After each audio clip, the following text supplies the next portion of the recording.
La femme pensait que son mari allait demander le divorce, alors elle s'empressa de lui demander pardon. Cependant, Carl l'ignora complètement et partit en voiture, furieux. Ce n'est que dans la nuit que Mary retrouva Carl, mais elle le découvrit couvert de sang. Au début, elle pensa que cela était lié à l'affaire de l'infidélité, pensant que Carl avait eu un conflit avec son amant, Jack. Mais le lendemain, elle réalisa que Carl avait mystérieusement disparu. Se rendant compte que quelque chose de grave s'était passé, elle appela immédiatement la police. Le shérif du village commença à chercher des indices sur la route et trouva la voiture de Carl, mais à sa grande surprise, la voiture était vide. À ce moment-là, Mary n'avait aucune idée que Carl était déjà pris dans un piège sans issue. Par une nuit glaciale, Jack fut soudainement réveillé par les aboiements incessants de son chien.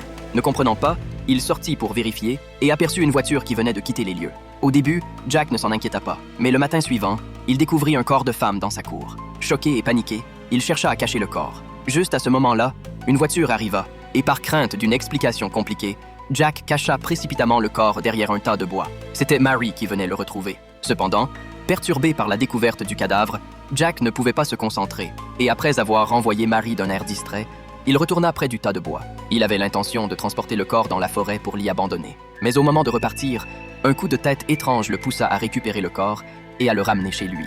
Profitant de la nuit, Jack examina de plus près le corps et découvrit que la femme était la riche épouse disparue. Il remarqua aussi qu'elle avait une marque de strangulation autour du cou.